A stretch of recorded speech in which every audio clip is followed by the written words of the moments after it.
Good evening and welcome to the Euclid City Council meeting on this Monday, November 18th, 2019. If able, please rise and join me in the Pledge of Allegiance. I pledge allegiance to the flag of the United States of America and to the republic for which it stands, one nation, under God, indivisible, with liberty and justice for all. Thank you. Madam Clerk, would you call the roll?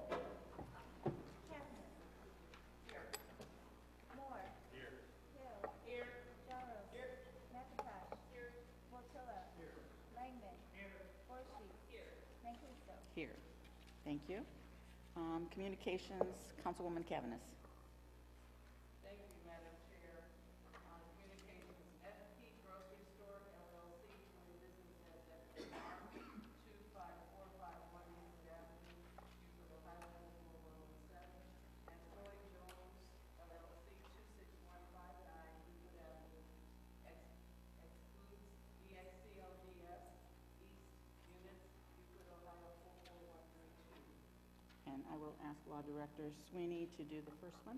Thank you, Madam Chair. Is the mastermind on? Because I'm not.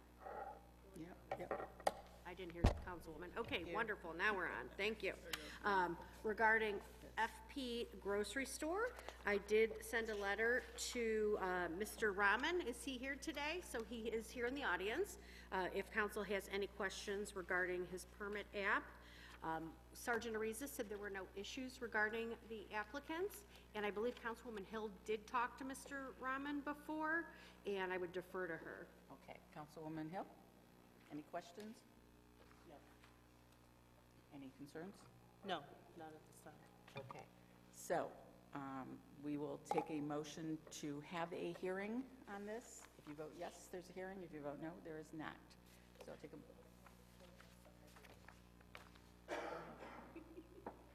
Woman Hill. My apologies, not for the applicant, but because the CDC purchased that lot behind and for their parking now, I know prior to when the store was open, there was a lot of parking on Euclid Avenue, parking on the sidewalk.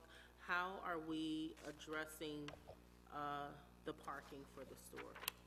Madam Chair, to the Councilwoman, I don't know that we would be addressing any parking for the store, so maybe the applicant would like to come up and talk about any parking issues that there might be.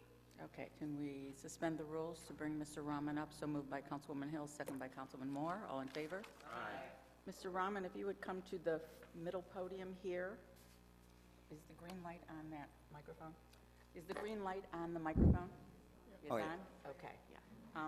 The question is how you are going to be addressing parking since somebody else has bought the lot behind. By the way, it was previously it was opened as a grocery store, and there is a liquor in that store. And what I hear that the previous owner, he just has a cancer, so he just left the business for treatment.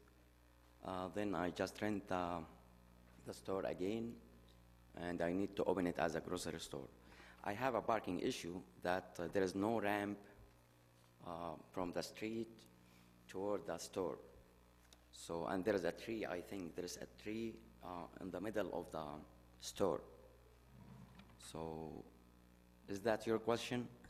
Well, how are you going to handle parking so it's not on Euclid Avenue? How I will handle a parking? Correct. There is a parking. There is a parking, I think, for 5 to 6 cars in the front of the store. But there's none in the back anymore? Yeah, there is a parking on the back. Is that where somebody else has purchased the land? So the side there, Madam Chair, is purchased by the CDC. It does look like there may be some parking in the back, but most people, because you said about 6 spots in front of the store? Yeah, because there is 2 stores. Yeah, should be 6. I don't know exactly, 5 to 6 cars. So that is technically, from what I was told from before, is the sidewalk. I was told that no one should be parking up there. It is a much larger space that appears that it could be parking, but it's like an extended sidewalk because the store is kind of set back.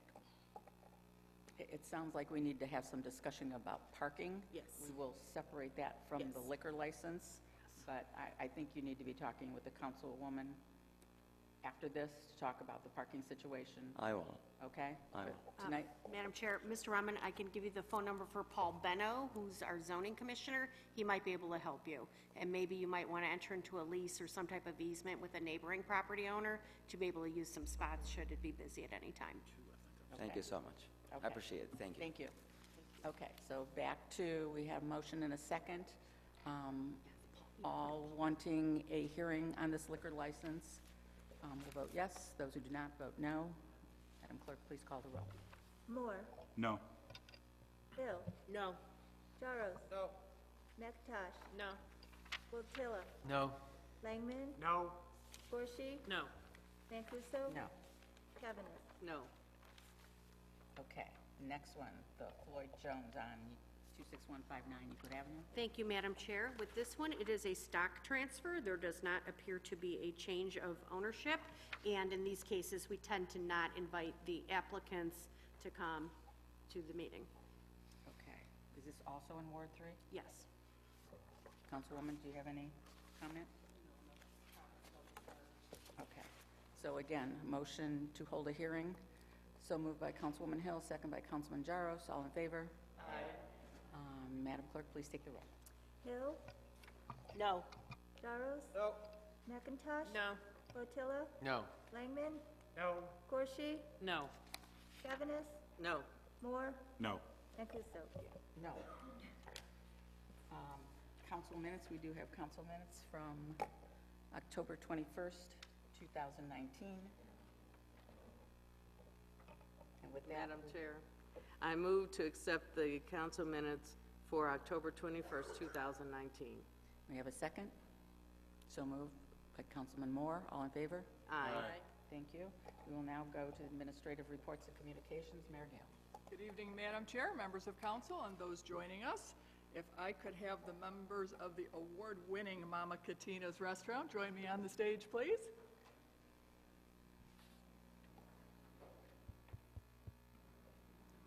While they're walking up, I think Mama Catina's is probably one of the most award-winning restaurants that we have in Euclid, so we have been able to present many proclamations to them.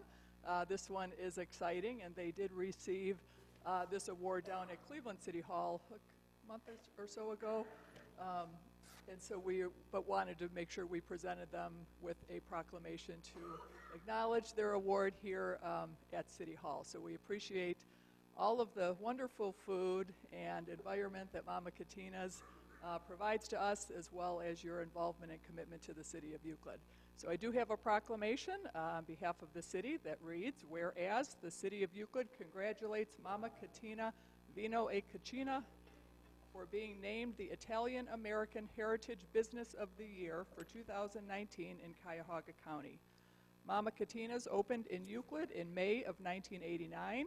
Daughters Fran and Rena and nephew Frank, along with other family members, help Papa and Mama Catina oversee the daily operations of the restaurant. Whereas Mama Catina's reopened in 2018 after a devastating fire destroyed their restaurant. Family's long journey to rebuild was fueled by determination and their love of Euclid. The Catina family believes their restaurant is an expression as well as an extension of themselves and their family. Whereas Mama Catina's was nominated with hundreds of other restaurants in 2018 for the region's most decadent dessert, their cannoli cake took top honors as it was named the ultimate winner of Cleveland's Best Sinful Dessert Contest. Mama Catina's was also named the Euclid Chamber of Commerce 2018 Small Business of the Year. And whereas owning a business was the Catina's way of giving their children opportunity in America. The 4 Catinas that landed in America in 1966 have grown to 20, all of whom gather at the restaurant to celebrate holidays together. They put La Familia above all else and continue to honor and celebrate their Sicilian traditions. So on behalf of the City of Euclid, City Council, as Mayor of the City of Euclid, I hereby congratulate Mama Catina's for being named Italian-American Heritage Business of the Year for 2019. And I know anyone who's been there knows that we are all family when we come to Mama Catina's. We appreciate not only your good food, but your commitment and your friendship, and wish you nothing but continued success.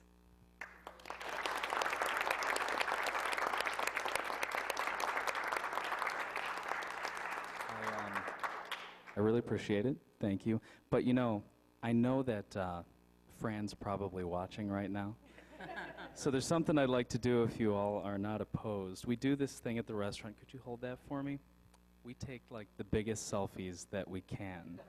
We like to post them up. If you guys don't mind, I would like to take one with all of you, if that's okay. Let's see how we can do this. You know, we might be able to. Oh, look at this. Yeah. Oh, yes, we better stand. Can you get everything? Can you see? Come on over here. Come, guys. Come on. Hurry up before we get okay. Yeah, yeah. Ready? Smile.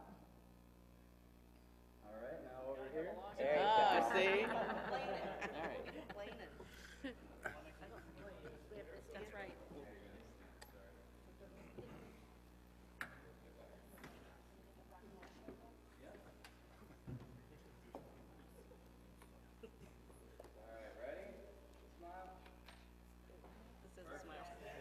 Thank you so much.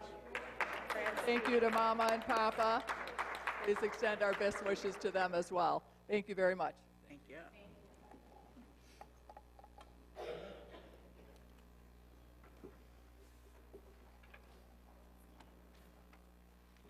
And speaking of awards,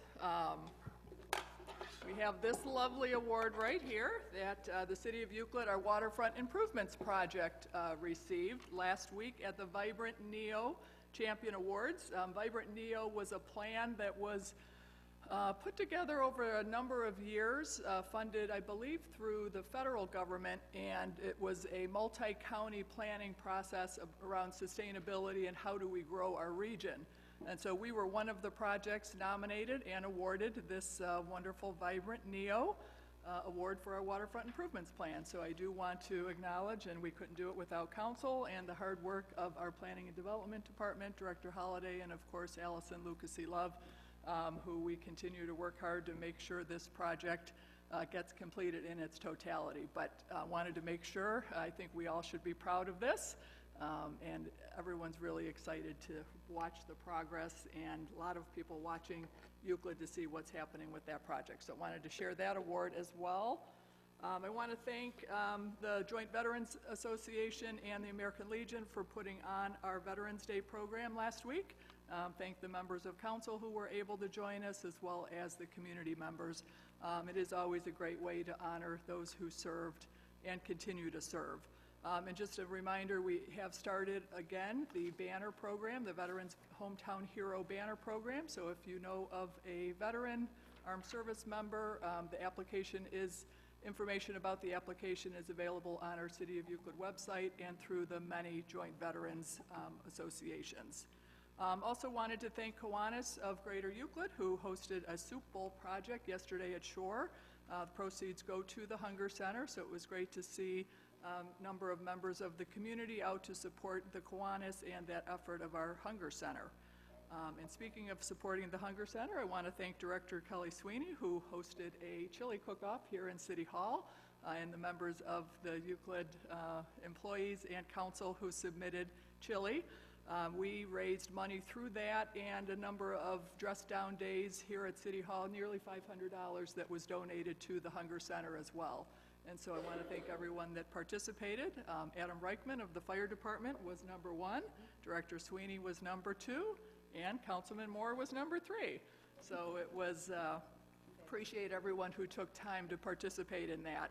And a reminder to all of us that there are people in need in our community, and we do have a number of nonprofit organizations. If you are able to support or volunteer an organization, especially during the holiday times, I do know they appreciate that. The holiday lighting celebration, if you'd like to mark your calendar, will be December 6th from 6 o'clock to 9 o'clock. The lighting celebration will start at 6. That kicks off the event. We will also have music and arts and crafts activities. Everything will be free this year, so please join us. It is a family-friendly event. The church choirs as well participate, so it really is a great way to kick off the holiday season. Council passed the Engage Euclid grant a couple meetings ago. There will be a workshop for anyone interested in thinking about how to reuse a vacant lot or bring a vacant lot in your neighborhood back to life. That meeting will be December 10th at the library. We're still looking at the time frame, so watch the website or please call Crystal Greta at 289-8268 for more information about that. And just a couple of announcements about the ice rink. The ice rink has many November specials. If you would like to try ice skating, they have a free after-school skate this Friday, November 20th from 3 to 5. And then there's a number of turkey, I don't know what they call them, turkey skates for Thanksgiving. And you can get free skate rental through the month of November at the public skates with two canned goods donated. So free skate rental with two canned good donation. So I would encourage you, if you'd like to try ice skating, to join us, try that in November. Chief Meyer, I think you have an announcement? I do, Mayor. I have one, thank you. Council President, members of council, member of the audience. This Wednesday, the 20th, we'll be having their Safe Kids, Safe Communities mocktail fundraiser. It'll be at the Doubletree Hilton, which is at 3663 Park East Drive in Beechwood, Ohio. It's $15 per person at the door, and again, that money goes to Save Kids, Save Community programs. The Euclid Police Department will be, one of the contestants will be serving non-alcoholic cocktails in a drink contest against 8 other agencies, and that is, again, Wednesday, November 20th from 5:30 p.m. to 8 p.m. Thank you. Director Holliday? Thank you, Mayor, Madam Chair, members of council, and those watching. Just a reminder that tickets are now on sale for the Euclid Chamber of Commerce's annual holiday event, Mix and Mingle, which will be held on December 5th from 5 to 7 p.m. at Mitchell's on Euclid Avenue. Come out and join us for great food, live music, raffles, and more. Tickets are $25 for members and $30 for non-members. And more information and to purchase tickets, please visit euclidchamber.com. Thank you. Thank you. And Director Connect? Thank you, Mayor, Madam Chair, Council, and those watching. Leaf pickup continues. You can find the most up-to-date information on the City of Euclid homepage in the bottom right-hand corner under Leaf Collection Central. After a couple of delays to the snow last week, they are back out in the 260 area from Lakeland Boulevard up to Lakeshore, working toward the Willowick line. Thank you. Thank you. Madam Chair, that completes administration reports this evening. Thank you. There is no committee documentation at this time, so we will now go to our Committee of the Whole for legislative matters only. Any speaker wishing to ask about anything on the agenda tonight will come to the middle podium. State your name and address. Please confine your questions or comments to 5 minutes. And before I call for the first speaker, I'll be coming down to sit with you.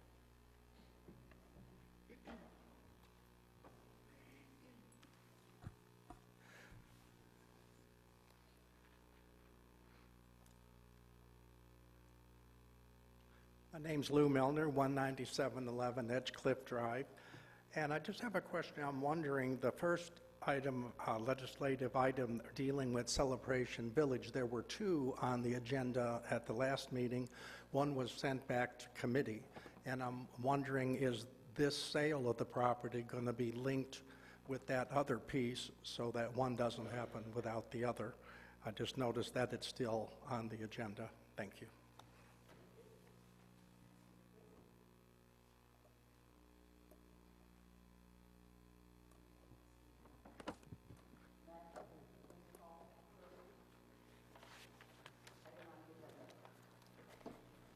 An ordinance authorizing the mayor of the city of Euclid to enter into a purchase and sale agreement to sell the properties at Century Corners, 26600 Euclid Avenue, Euclid, Ohio, permanent parcel numbers 648-42-004 and permanent parcel number 648-42-002 to Celebration Village at Providence Park, LLC, for the development of an age-in-place retirement community. Thank you. I'll entertain a motion for passage to begin the discussion. So moved by Councilman Moore, second by Councilman Jaros. All in favor? Aye. And I'll start with Law Director Sweeney. Thank you, Madam Chair to Council. And to answer Mr. Milner's question, we did have two pieces on the last agenda. This was the first piece. It was passed along to second reading, and then the second piece was put into committee. This one, they just didn't do that with this one. But we will discuss all items on Monday. I'm trying to think what the day is. November 25th at 6:30. We will have an Executive and Finance Committee meeting here in council chambers, and hopefully all questions will be answered that night. Happy to answer any questions tonight. I know council had some questions about the price of the parcels. Director Holliday and I found the appraisal that was done for all of the parcels at Century Corners, and it was estimated about, what was it, 42 or 46,000 per acre. We have marketed them at 50,000 per acre. So for this parcel, 2-acre parcel, we've marketed at $100,000. We know that the county has since increased the value of the property to $122,000. That was only done this year. And when we first started negotiating with Celebration Village folks, it was still under the $100,000 mark when we were first negotiating. Also, we've had this vacant piece of land for quite some time, 20 years-ish, 15 to 20 years. Nobody has expressed any interest in this lot, so we thought $100,000 is still a good price for this property. Thank you. Happy to answer any other questions you have, or we can address them on Monday as well. Thank you. I'm going to go ahead and move that we take this to a third reading as we've all discussed. I need a second. So moved by Councilwoman Hill. Madam Clerk, are there any other discussions on that? Moving it to a third reading? Seeing none, I take a motion to close debate. So moved by Councilman Moore, second by Councilwoman Hill. All in favor? Aye. Please call the roll on sending this to a third reading. Jaros. Yes. McIntosh. Yes. Botilla. Yes. Langman. Yes. Gorshi. Yes. Cavanagh. Yes. Moore. Yes. Hill. Yes. Mancuso. Yes. Ordinance sent to third reading. Thank you. Madam Clerk, please read the second agenda item into the record. An emergency ordinance authorizing the mayor or her designee to amend the professional services contract with Safe Built Ohio, LLC, to add a position of certified building official for a temporary period of 90 days from November 11th, 2019 through February 10th, 2020, and extending the current contract through February 10th, 2020. Thank you. I'll entertain a motion for passage to begin discussion. So moved by Councilwoman Gorshi, second by Councilman Watilla. All in favor? Aye. And Mayor Gale. Thank you, Madam Chair. As council knows, our chief building official submitted his resignation. He has moved on to another community, which leaves us with the vacancy in that position. We have used Safe Built since 2015 to provide building inspection services as needed. As those of you who have been here for a little bit remember, that is a very difficult position to fill because of the qualifications needed. We do anticipate, and so we thought number one, we need Safe Built to have, we have worked out an agreement with them pending council's approval to have a chief building official that is a Safe Built chief building official here working in City Hall 20 hours a week. It will be the same person. His name is Steve Vogel. He has been here to cover when Keith had been off for some time over the last year. The hope is to review all the processes, get everything back in place, and then determine whether long-term we will post the position, most likely see what's out there. But in the meantime, we do need a chief building official to be able to provide the inspections and oversee the plan reviews. So we are asking for your approval for 90 days, and we'll be talking with you as we start the first of the year and see what kind of interest is out there. We will most likely we will have to come back with a full Safe Built contract for backup services as well, and this will give us a little bit of time to figure out how many hours we would need and if we are able to secure our own CBO again. Thank you. Discussion? Councilwoman Gorshi. Thank you very much. This is a needed piece of legislation so that we can continue on with all of the building review and plans that we have going right now. And as the mayor stated, we do have a difficult position in trying to hire a CBO as we did when we hired Mr. Folks. It's something that is rare to find. So many do strive to get the certifications in order to have a CBO, and if you recall, we wanted to have our own in-person to be specifically tied to Euclid and Euclid-centric. So that's kind of the idea here, is having a 90-day look for our building stuff to be done, while looking through and finding if we have an opportunity to find the talent outside.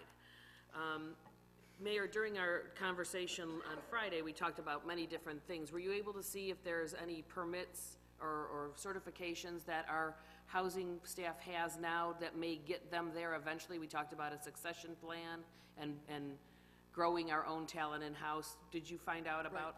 Yeah, a number of our inspectors, I don't know if you have that offhand, do have certifications and are working towards additional certifications. None of them are qualified at this time to be a chief building official, but we do encourage our existing inspectors to, continue to get more license, because, we would prefer to use Safe Build as less often as we could, as we have to. And has any temporary licenses been exhausted, or are they still temporary going to take those tests? Mrs. Greta, can you answer that? Sure, no, that's okay. They are still temporary. One of the gentlemen has a test in January, but other than that, everybody else is still through June of next year.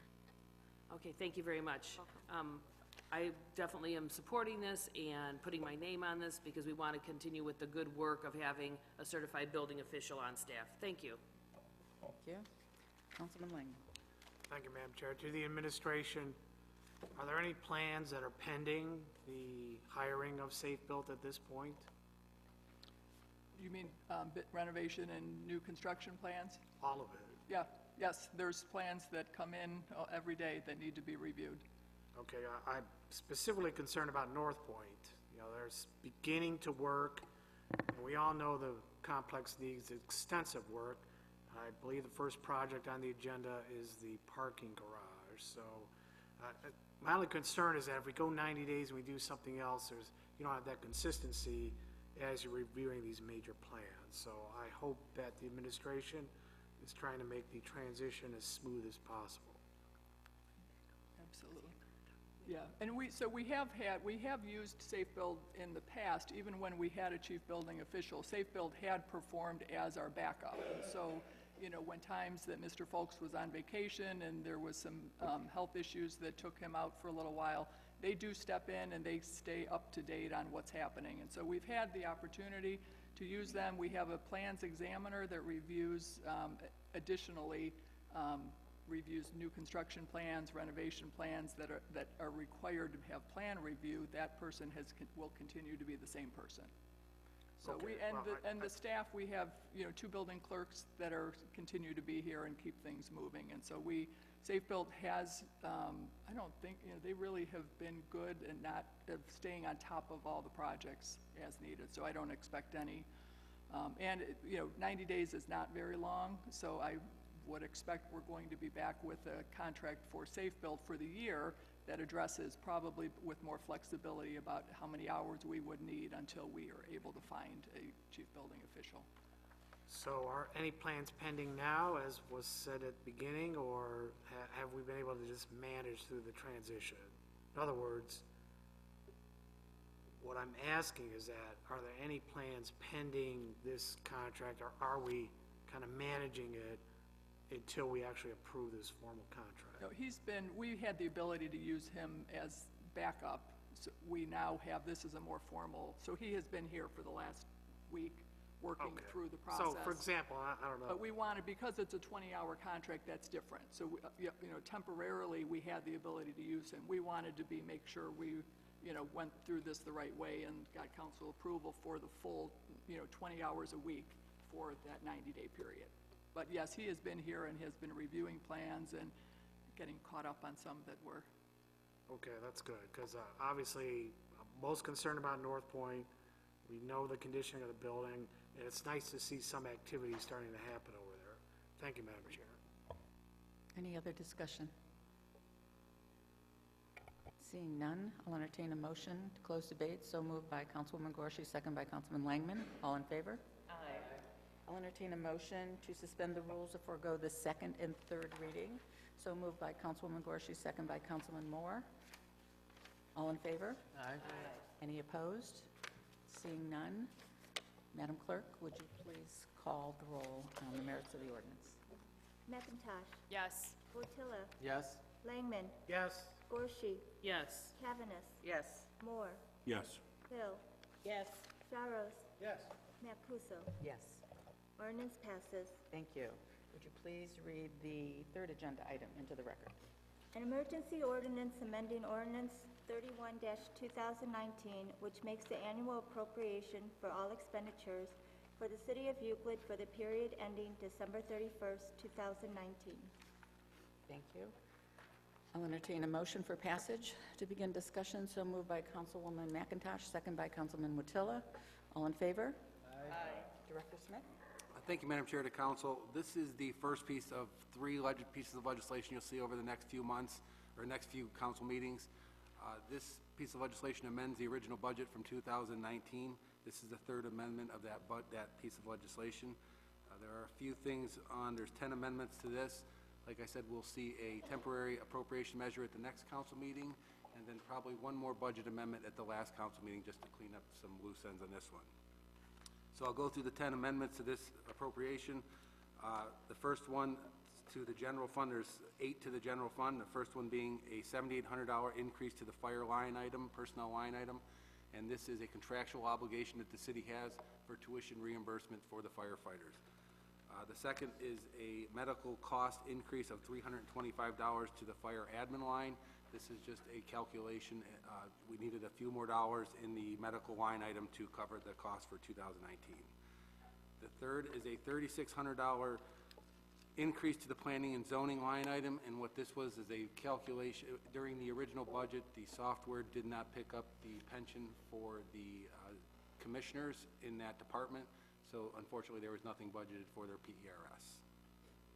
There's a $900 telephone expense increase in the senior center line item, and this is just a utility increase that wasn't anticipated, that we didn't budget enough for.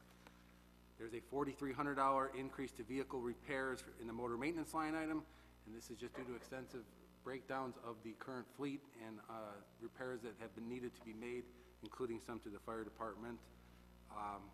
The next three are utilities, a $35,000 increase to the street lighting, a $30,000 to the telephone expense line item, and a $26,000 to the utility line item.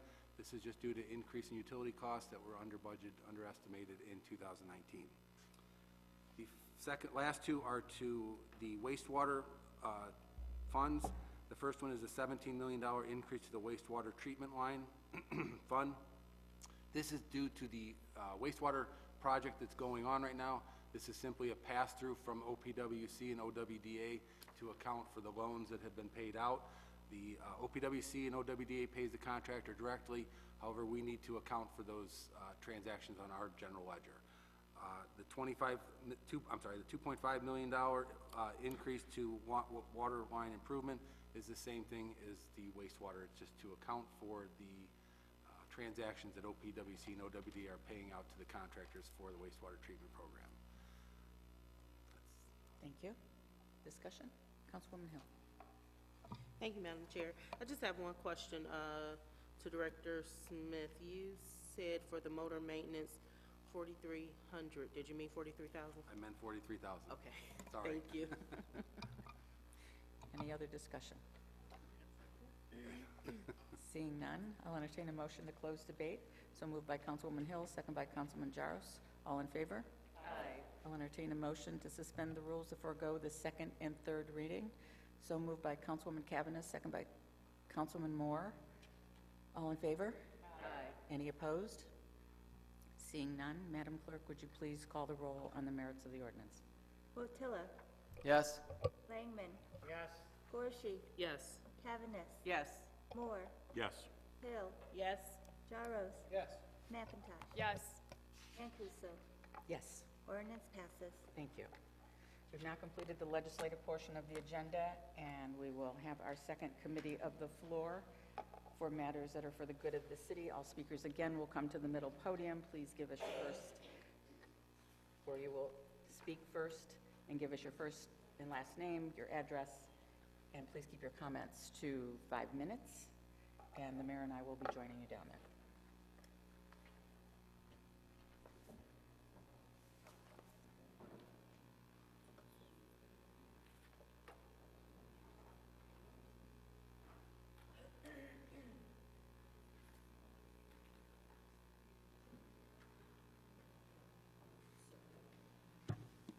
My name's Lou Milner, 19711 Edgecliff Drive, and I'm wondering if we are still involved in any workman's comp issues involving our firemen, or if those have all, if so, how many, and if that's been resolved, can you give us the outcome?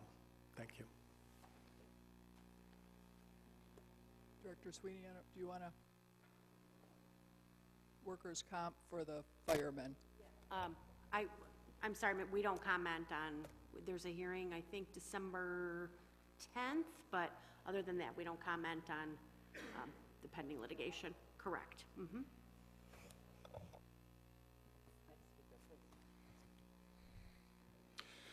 Good evening. Jeffrey Beck, 25540 Chatworth. Give me a second here. On November 5th, the voters spoke loud and clear. We do not want to outsource our tax department to Rita. The campaign that was run from everyone at times was pretty contentious, but since elected officials represent the will of the voters, it's time to just get back to doing just that. I hope this administration puts the necessary emphasis behind our tax department and supports it fully. We as a city need to put this affair behind us and move forward. I hope for the sake of the city and its elected officials that we can do this. Thank you. I have one other comment to make too. And I think this has been brought up before, but the change in the traffic patterns on Babbitt Road, Babbitt and Lakeland specifically, there's 2 left turn lanes and the right lane is now the only lane to go forward in. That's the way I come down to these meetings, and I witnessed a very near accident there again tonight. There's no signs telling you there's a new one, a new traffic pattern, at least that I've seen, and people get in that middle lane, and then they get in there and they realize that it's a left turn only, and then they try to go into the right lane and they nearly cause an accident. I saw it again tonight, and it's not the first time I've seen that. So I don't know what we can do. I don't see anybody using that middle lane, but then again, I'm not there when Amazon lets out and all that traffic goes in that direction. But I don't know what we can do, and I think the same issue happens on 260th too. We need to do something before somebody gets hurt. So I just wanted to bring that up. Thanks.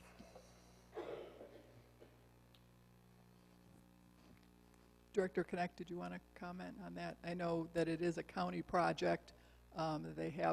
We have requested signs, and are they complete with the project? Mayor, no, they are not complete at this point. They are still reviewing that pattern and additional signage that we have requested to try to clarify that intersection. Also, the signals were delayed in production, so the permanent traffic signals will not be installed until early next year, which will hopefully clarify some of that also. But we have requested the signage that there's a new traffic pattern and what earlier signs indicating 2 left turns on both Babbitt and 260th. That is correct. Thank you.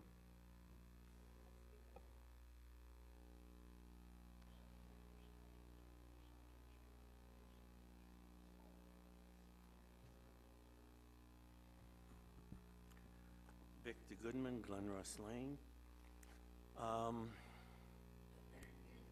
Couple of things that I want to talk about tonight. And the first has to do with the election and the results. Results that sadden me to know that there are 32,000 plus eligible voters in Euclid. And the single largest vote getter was the school levy. 8,740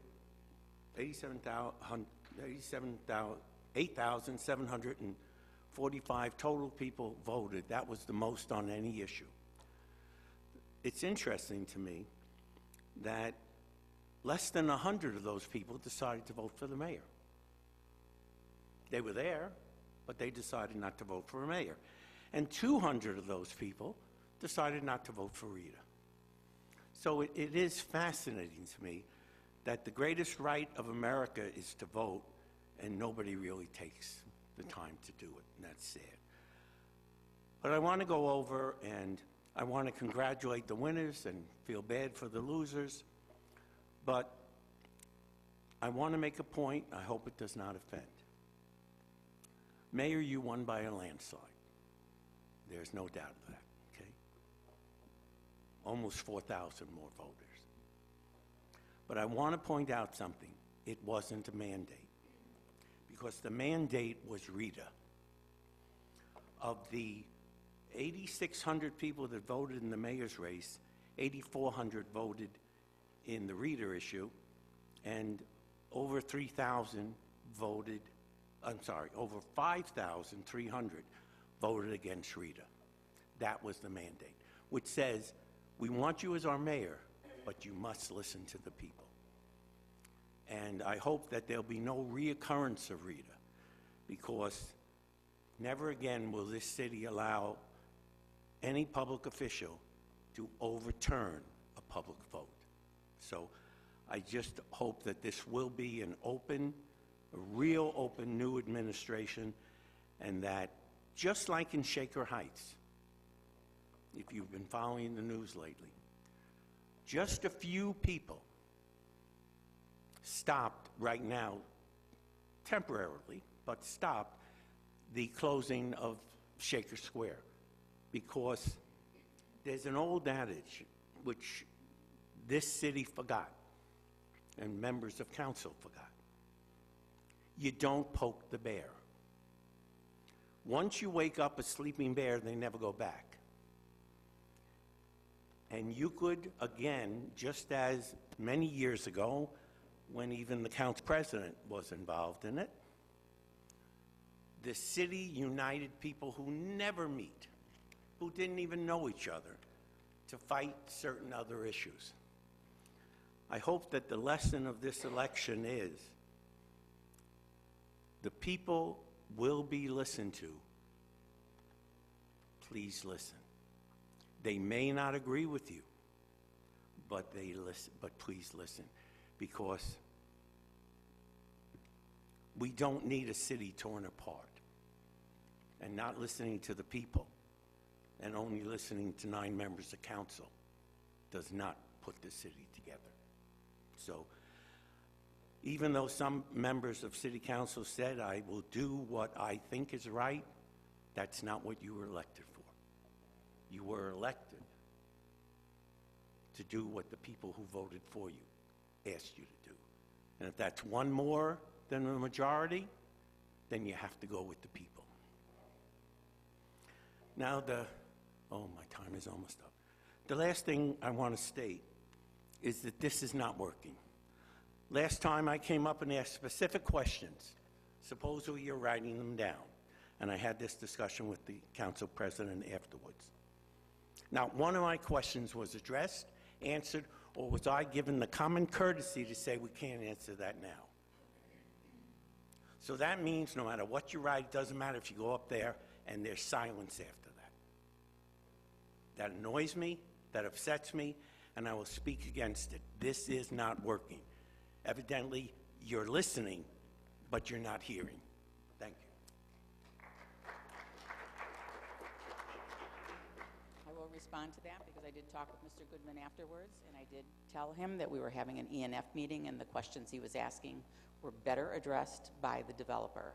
The questions are still there. They are being given to the developer, and they will be discussed at the ENF meeting, as I suggested to him that night. Next speaker, please. Please don't interrupt. Next speaker, please.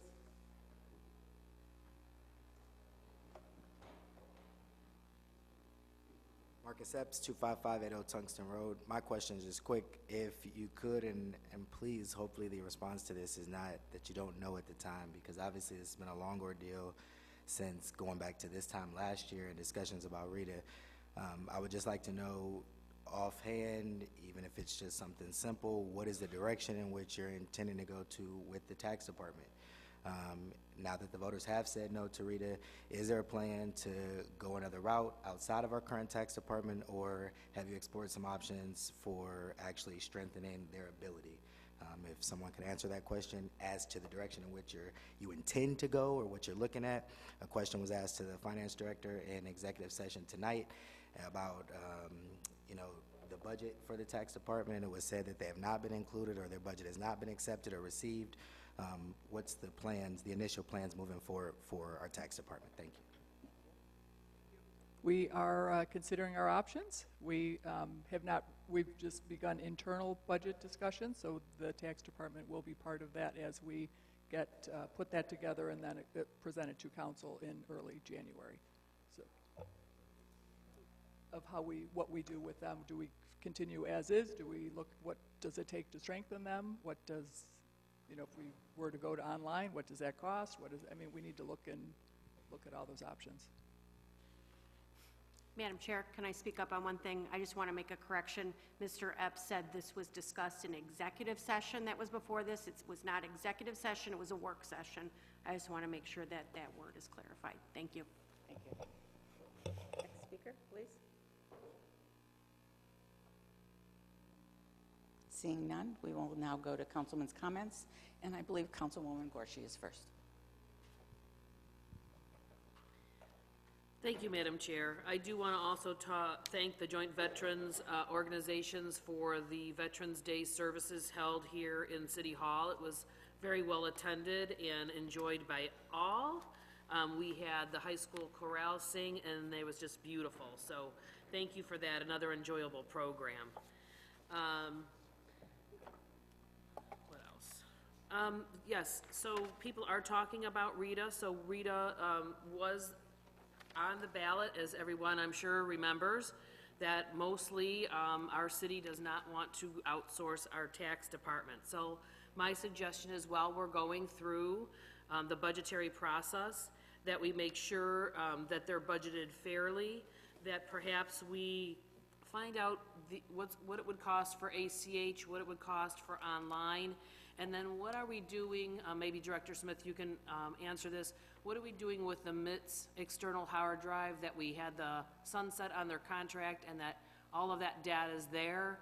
Do we get a new contract with them? How do we move that data back? So ACH, online, and making sure that their budget is like it was this year. I think there was some FTE that was not filled, or somebody went to another department. And what are we doing with the MITS data? How are we transferring that back? And do we need a new contract to do so? Thank you. Thank you. And we will go to Councilwoman Kevinis. Thank you, Madam Chair. I'd like to begin by congratulating Mama. Oh, I'm sorry. I didn't pay attention.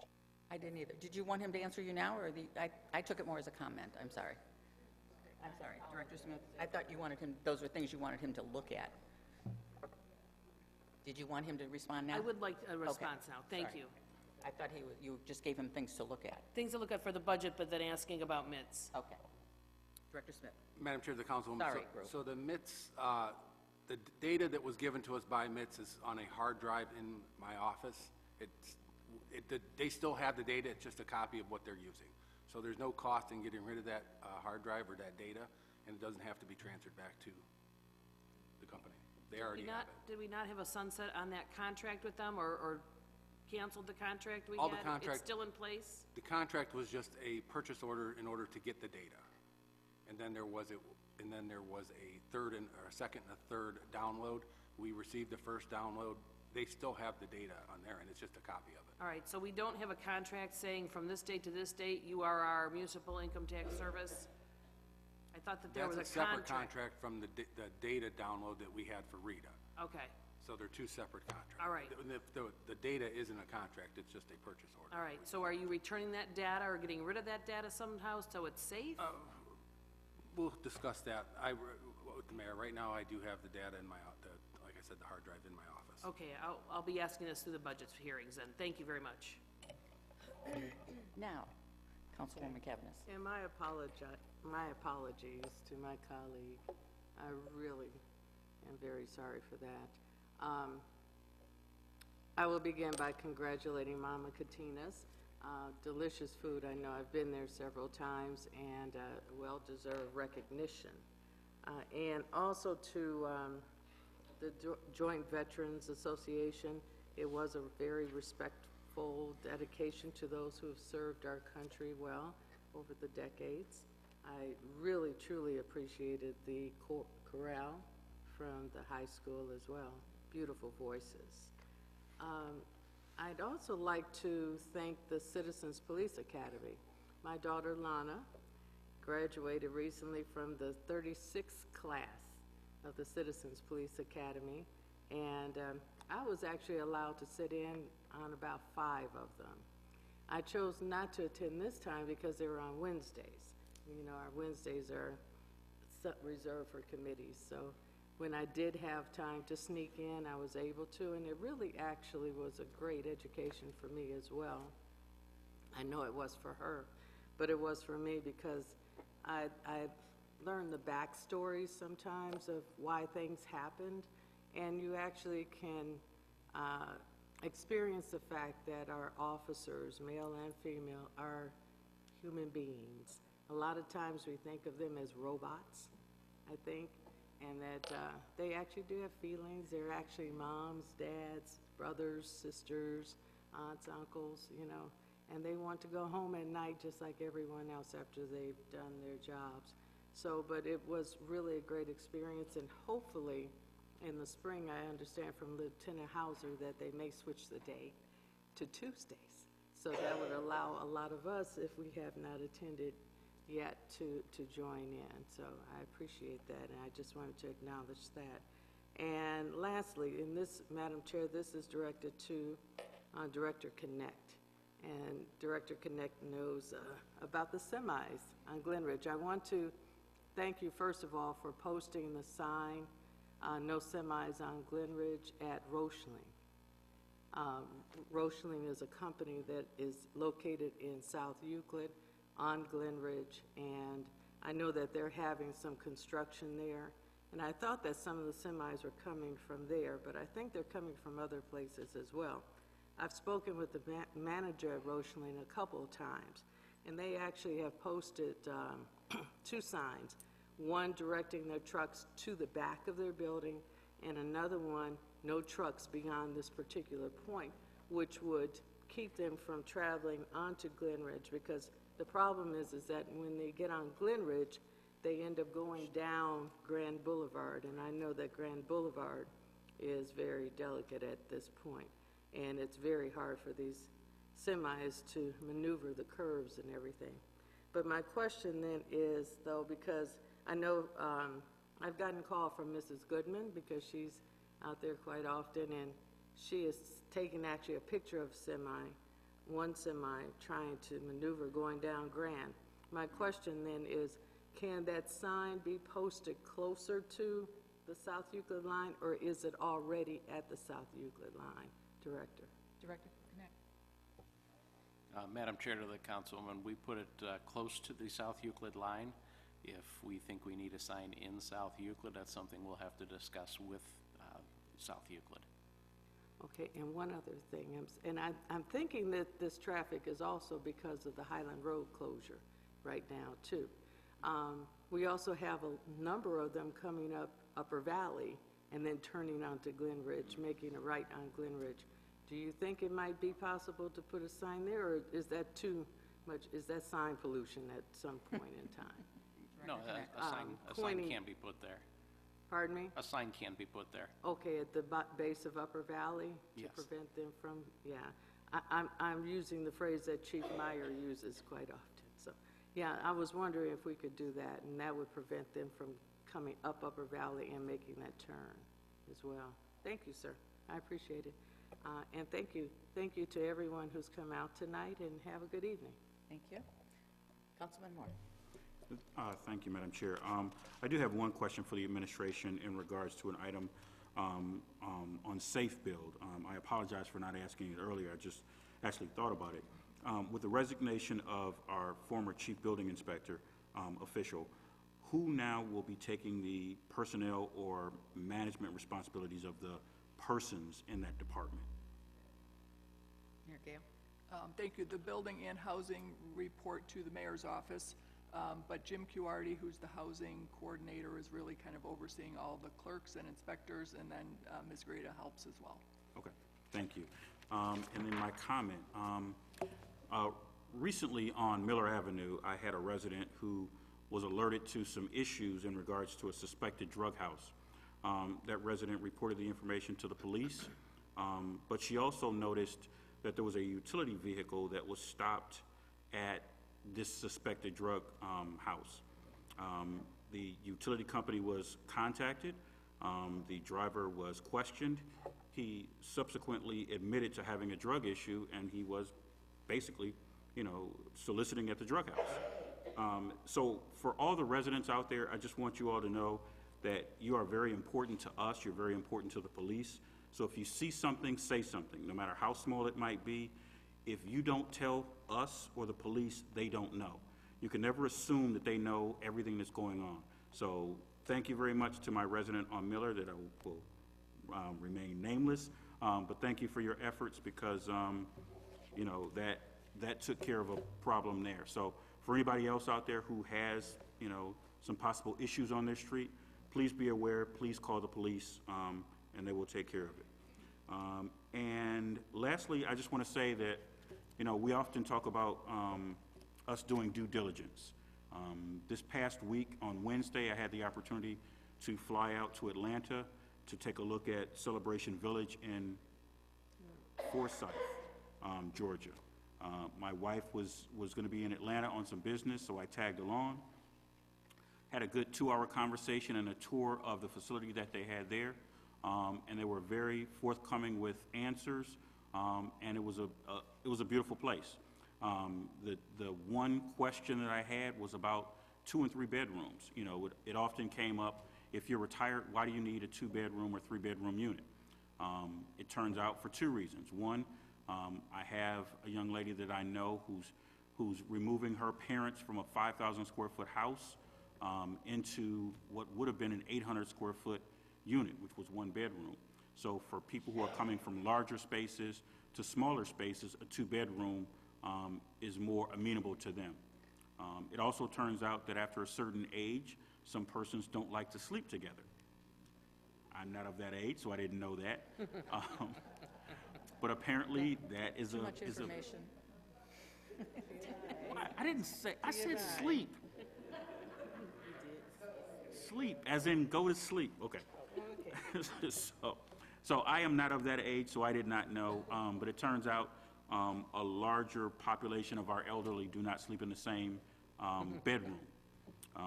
Secondly, it turns out if one of the persons of a couple is less mobile, it may be necessary to have a hospital bed in one of the rooms. So it makes sense to have 2 bedrooms.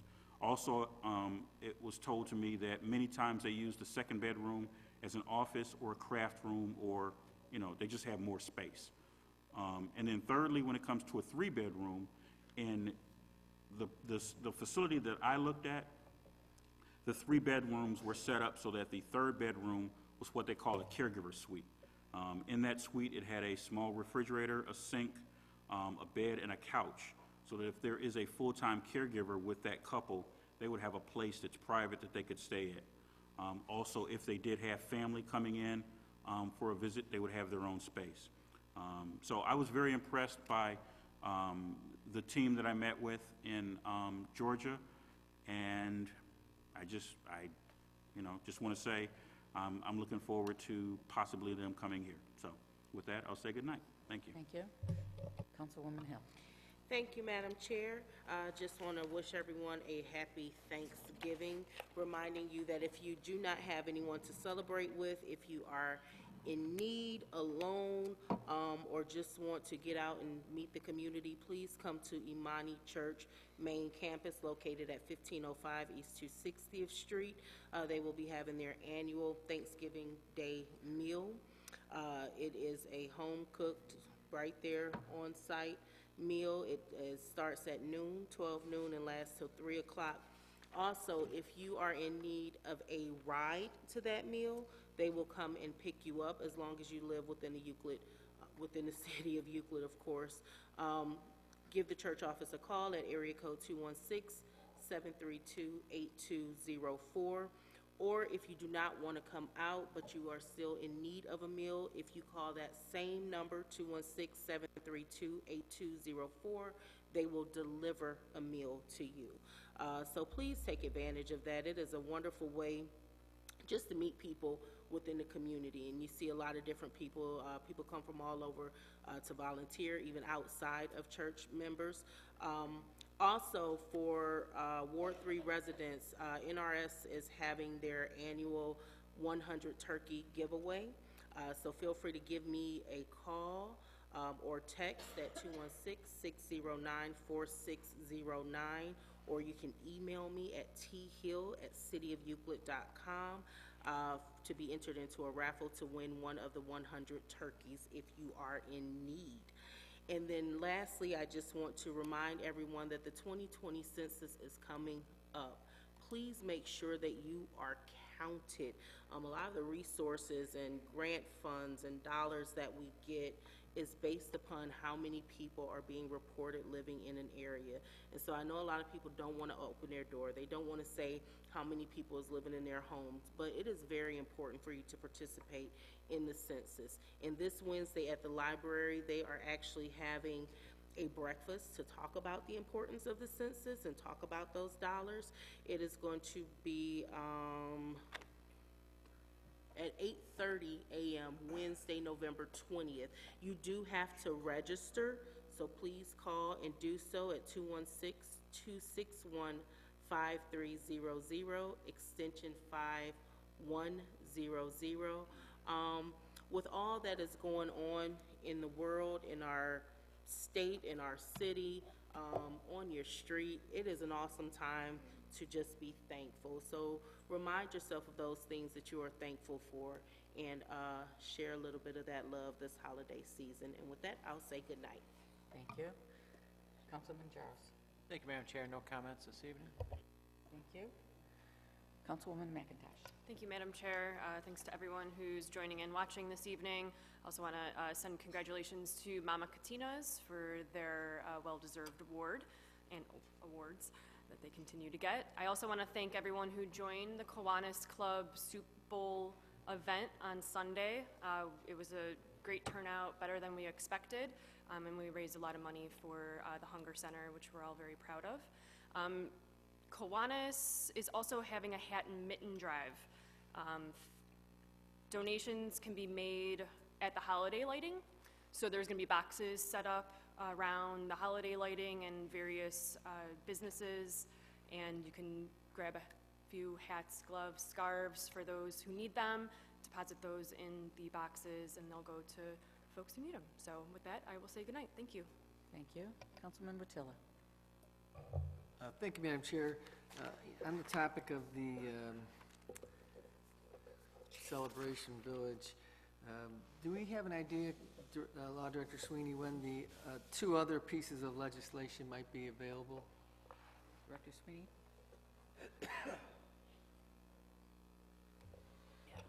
Madam Chair, to the councilman and all of council, outside counsel Gigi Benjamin, our bond counsel, she works on the TIF pieces for us. We hope to maybe have it on for the December 2nd meeting.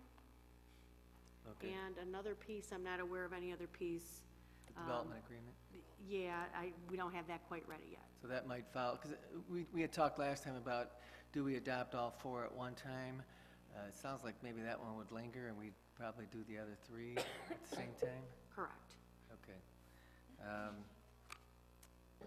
Then to Director Connect, when do you suspect that we'll be through the city completely before we start the second round through the city with leaf collection? Director Connect? Madam Chair, to the councilman, the hope is by week's end to be through the first time and start the second round. Thank you very much. That's all I have. Good night. Thank you. Councilman Langman. Thank you, Madam Chair. First, congratulations again to Mama Catina's excellent establishment. And congratulations to Stefana and Christine for returning to council, and to Mr. Epps and Tanika. I don't know yet how everything's going to turn out, but Godspeed to both of you. And congratulations to Maria Yukik, who will be sitting in this spot at the beginning of the year. One of the residents mentioned how representation works and so forth, and I disagree a little bit. I always felt that when people elect you to an office, you're electing them for their judgment, for their wisdom, and you're electing us to make decisions on your behalf. You may not like them, but you do have the opportunity to then remove that individual at the next election. This is why I oppose the charter change to establish 4-year staggered terms. I always felt that a council member running every 2 years was closest to the residents. So in over 18 years or so, there are many issues that folks may disagree or may agree with you, but it's impossible to simply poll the residents of your ward on any of the big issues to say, what do you want? You make your best judgment, and then you stand on that, and then you let the folks decide whether you've done a good job or not. And Madam Chair, regarding the Rita issue, it's not so much what the budget is going to be for the tax department, and I don't mean to be snarky to the administration, it's really the attitude of the administration towards the tax department. And what I mean by that is, obviously the administration wanted to get rid of the tax department. So, Director Smith, Mayor, Mrs. Greta, the rest of the administration, can you supervise and administer that department going forward in a fair, impartial way so that their work environment remains a positive one? That's the question before the community. If that doesn't happen, the tax department will not be effective. Now, why do I say that? Well, I've been around a long time, and I know that whatever a council passes, especially if a council passes it, if the administration doesn't want to do it, it becomes very difficult, very contentious. So for the folks out there, and I'll be one of you soon, we'll be watching to see how effective the administration is in administering our current tax department, which is what the folks want. That's the key element, not the budget per se. It's the attitude. So all of you have to look at yourselves and say, hey, can I administer that tax department so that the work environment remains a positive one so they can collect the revenue that's due the city of Euclid? And with that, Madam Chair, I will say good night. Thank you.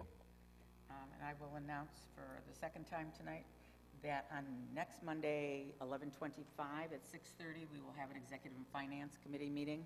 We will be discussing, one agenda item will be the consent decree, which was sent into that committee to be discussed, and any questions about that that council may have need to go to Law Director Sweeney.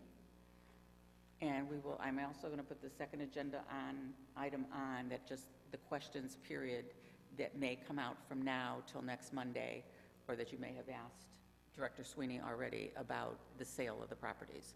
So we will try to get all of those. The developers will be here to talk with and discuss with and answer questions for council next Monday night. And if there is nothing else to come before council, I will ask for a motion to adjourn. So moved by Councilwoman Gorshi, second by Councilwoman Watilla. All in favor? Aye.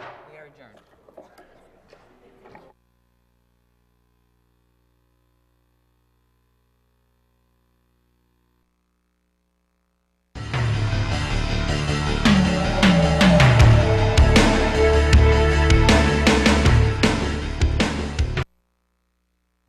Cigarette butts are the most littered item in America, but they don't have to be.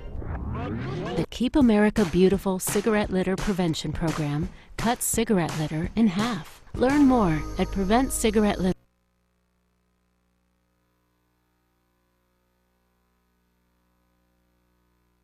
Hi Ed, we're here today to talk about ways to prepare your vehicle and have an emergency kit in your trunk to prepare for bad weather. One of the first things I did was check with my mechanic, Santino from Auto City Auto Repair, and he said some of the things we can do include checking the condition and level of the coolant, check your tire depth and wear pattern, check your oil level, and the condition of your wipers. And also check the battery level, the belts, and the hoses. You always want to make sure to fill up your gas tank. Don't let it get to empty. And one of my favorite things to do, just check the weather reports. Also go online. There's some great websites that will show you what's happening on the highways and what kind of bad weather or accidents may be out there. Excellent advice, Kate. Also, have prepared ahead of time a backpack. You can use something just like this. Have an emergency kit ready to go. Put it in the back seat of your vehicle in case the trunk freezes up on you. A little sign like this, call police if you really need help. Put it on the inside of your window. That might be helpful. Of course, a shovel to dig you out of a situation. That might be enough. Before you even start your car, get going that day. Make sure you wipe off the windows well. Make sure it has ice scraper as well. If you get stuck, you might need flares. Have a lighter handy. Even better yet, a triangle that lights up and illuminates the back of your car. I use a Tupperware full of sand. You can use kitty litter. You can put it under your tires. It might be just enough traction to get you through to the next phase of your journey. Well, jumper cables, of course. I will say, though, that the Euclid Police Department is our policy. We do not jump vehicles. We will help, push your car. We will help you get your keys out of your car if you lock them in there, but we will not jump your vehicle. So hopefully a good Samaritan comes by, gives you a hand with a jump. Kate, what do you have there? Of course, it's always a good idea to bring those things that will keep you warm, such as hat, glove, and scarf. And you'll usually always have someone tell you to bring a blanket. A rope is not a bad idea. Maybe somebody will come along. If you're in a ditch, they'll be able to pull you out, tow truck or whatever. So have a rope handy as well. Get one of these little tool kits for, I don't know, $7 or $8. Might be just enough to tighten up the lug nuts or the battery on your, the bolts and nuts on your battery to get you going. Flashlight, of course, and a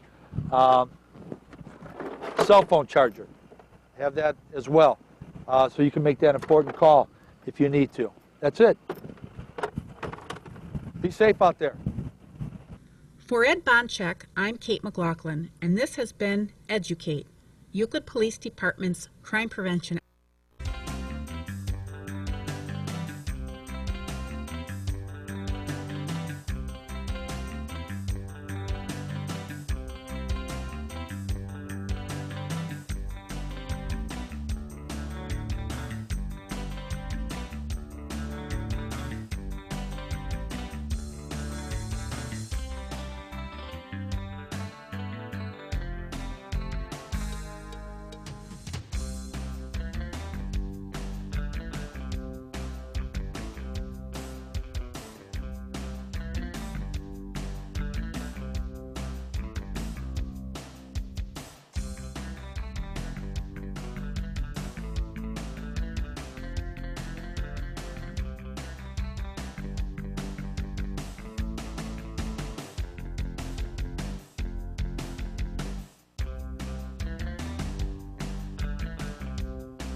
afternoon, everyone. Welcome to the Board of Control meeting for Monday, November 18th. I will begin by calling the roll.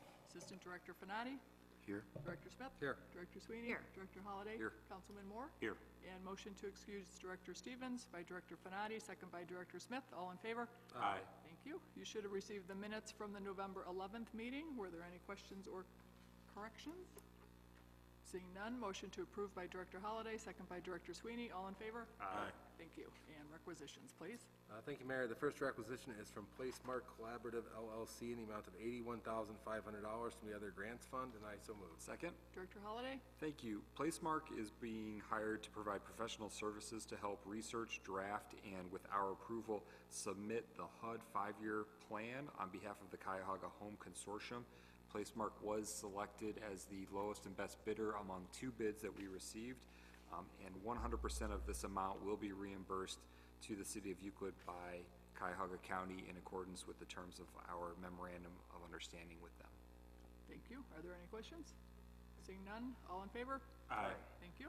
Next requisition is for Friends of the Hen Mansion, the amount of $13,388.92 from the General Permanent Improvement Fund, and I so move. Second. Director Smith? Thank you, Mayor. This is the matching portion of the city's portion of the matching funds for the Hen Mansion for their capital improvement annual contribution. Yes. It's approved in the original budget out of the capital improvement fund. Thank you. And this is something council had acted on previously, an ongoing commitment to help support the renovations of the Hen Mansion. Are there any questions? Seeing none, all in favor? Aye. Thank you. Next requisition is from University Hospital Health Systems, the amount of $8,200 from the general fund, and I so move. Second. Chief Haddock? Thank you, Mayor. This is for our annual physicals for our firefighters, and it's part of the health and wellness line item in our budget. Thank you. Are there any questions? Seeing none, all in favor? Aye. Thank you. Next requisition is from Argy D'Amico and Valentino. Not even close. In the amount of $10,125 from the general fund, and I so move. Second. Director Sweeney? Thank you. This is for a special prosecutor that we hired for outside counsel due to a conflict with my office. He's handling one matter for us. Thank you. Are there any questions? Seeing none, all in favor? Aye. Thank you. And the final requisition is from John F. Gallagher in the amount of $15,729 from the Street Maintenance and Construction Fund. And I so move. Second. Director Finati? This is for emergency repair or to replace 2 rooftop HVAC systems for the street service garage. Currently one's down and the other one has to be reset every other day for heat through the winter. And we have used the Gallagher company through the past and they've always been a competitive or lowest bidder. Thank you. Are there any questions? Seeing none, all in favor? Aye. Thank you. That completes requisitions. Unless there's any other business, I'll take a motion to adjourn by Councilman Moore, second by Director Holliday. All in favor? Aye. Thank you. It's like an Allen.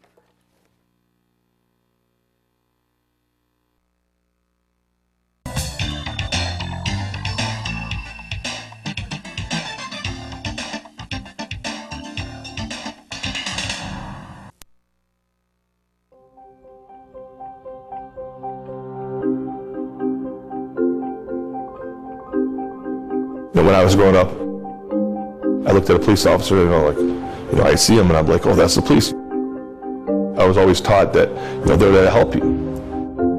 And we are. And my name's Steve Schubert. I'm a patrolman for the Euclid Police Department, and I'm currently assigned to the community policing unit, where I serve as the school resource officer at Euclid High School. As a community policing officer, as a school resource officer, I get to see these kids at the best of times.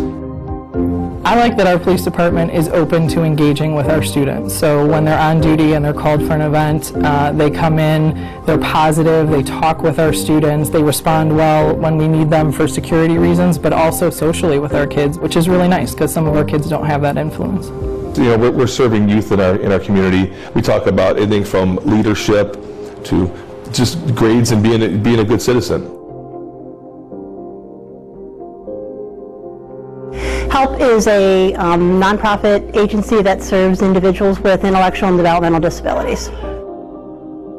everything that we do, they support us, from the leadership in the community to just everyone, the businesses, everyone that is in the community, and that has really enabled us to grow our organization and become who we are today.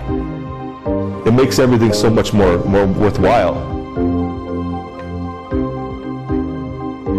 With the business owners in our community, at first you look at it, it's like, if you're a business owner, once you start bringing people into your establishment, you can't help but you form relationships with these people. I know a couple of the officers off duty. Actually, we've become friends over the years, so, you know, I have nothing but good stuff to say about them. One of my officers comes in all the time. He has quite the rapport in here with a lot of the customers, and he gets their coffees if we're busy, and he helps out. You know them by name, they know you by name. On the shift and off the shift. So, I mean, it's an ongoing thing, you know. I mean, it's nice that you can drive down the road and wave to somebody, and they know who you are, and you know who they are. And I think that's very, very important. I don't know too many businesses in our city that we don't have very good relationships with. They do help me out a lot. Every morning when I come in, they're right behind me, making sure I'm safe. I've been here my whole life. Everyone is a family. They all keep coming back, and they like it here. So do I. I've known the officers in the police department pretty much since I've been in business. They've always come here and supported us, and we try to support them in return. It's all been positive with them. I've never, ever had a negative interaction. The community, the business community, do we have our issues? Of course we do. We want people to be able to see us out in the community, say hello, have the kids not be afraid of us.